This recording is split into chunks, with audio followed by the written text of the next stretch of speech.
G. Patnubay at gabay ng magulang ay kailangan sa mga batang manonood.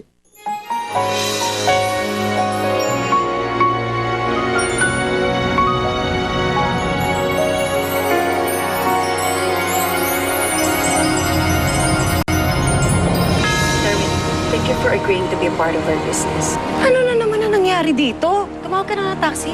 Hello? Huwag muna kayo magpapauwi ng kahit hindi dito sa bahay. Natauhan na si Rico. Hindi na siya tinatablan ng gamot. Alis muna ako sandali para bumili ng gamot. Kailangan makauwi ka na dito bago siya magising. Nakita ko po ito sa likod ng kotse na dala ng tita Sharon ko. I-check natin to kung magagamit ba to as evidence. Sino ang gumagamit ng kotse nang mawala ang lola mo? Palagi po pinapagamit ni tita Sharon yung kotse na yun. Sana si Daddy, si Mario. Hello? Si Tito Rico? Paki, sabi, Bea, ingat. Tito Rico! Ma! What's wrong, baby? Yaya! Anong masakit? Galit ako dun sa ginawa sa akin ni Bea. Pero naawa pa rin ako sa kanya. Anong gagawa nun dun sa matanda? Sana nga mahanap yung pumatay sa kanya. Paano nangyari nagkaroon ng malay si Rico? Tama hinala ko. Napalitan lahat ng bayos ng gamot. Eh, hindi tumatalab kay Rico. Si Bea. Naisahan niya tayo nung gabing nawala yung mga gamot. Isa pa tayong problema. Naabutan ko si Rico may kausap sa telepono. Ano? Sino kausap niya? Hindi ko alam.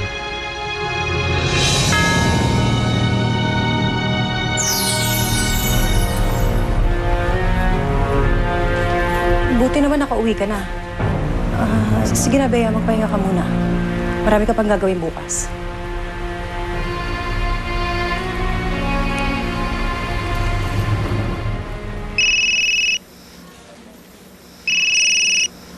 Hello, tita?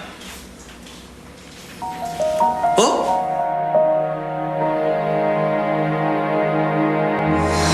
Lola, kain tayo! Hindi, ikaw na lang. Kumain na ako. Busog ako. Nako, Lola. Hindi mo ako maloloko. Kumain ka na. Tigil na Yan ang pamilya!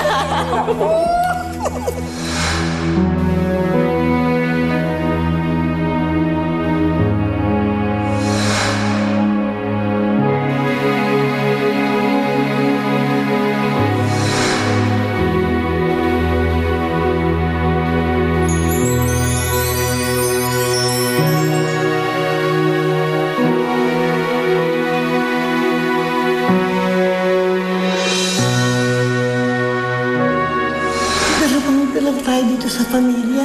Kailangan magsama tayo sa hirap at sa ginhawa. Tandaan mo yan.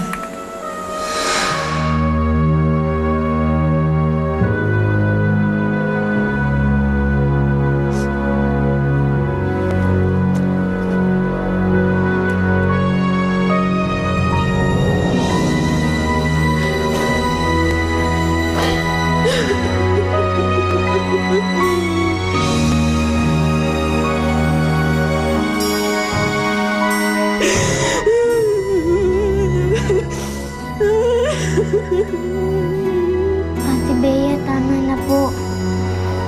Tama na po.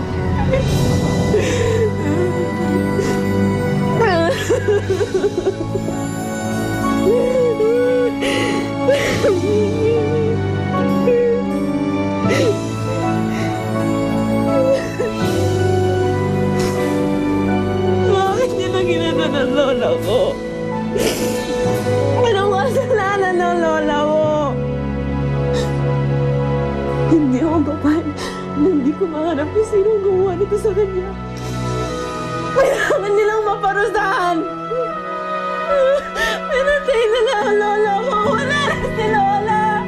Wala na ang lola ko! Wala na ang lola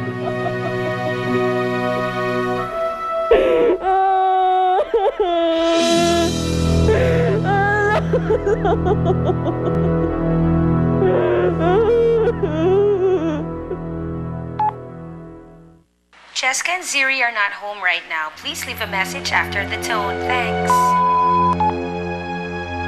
Tawagan ni Rico si Siri. Kung mag-alala, napigilan ko siya bago pa siya may masabi. Sigurado kang walang nasabi si Rico kay Ziri? Wala siyang nasabi. Paano tayo makakasigurado na wala siyang nakausap o wala siyang nasabi?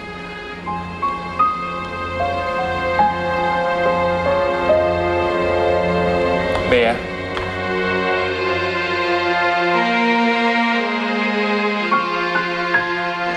Tita, ano pa nangyari?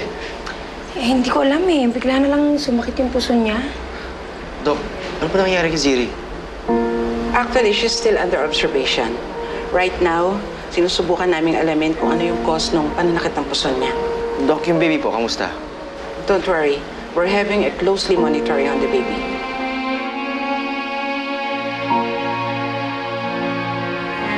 Bea, kanina ka pa ba dyan? Sige na.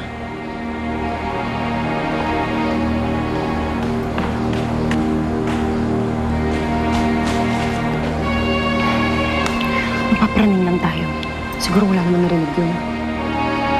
Basta simula ngayon, kailangan bantayan mo maigi si Rico. Hindi na siya pwedeng gumaling. Basta huwag mong tigilan yung pagturok ng gamot sa kanya. Pero si Bea, sigurado nagdududa na yan. Alam mo, yan si Bea, matalinong bata yan. Alam ko na kinakalaban niya tayo pailalim. Pwes, pailalim din natin siya titirahin. Eh kung patayin na lang kaya natin siya. Sira ka ba? Kamamatay nga lang ng lola niya eh.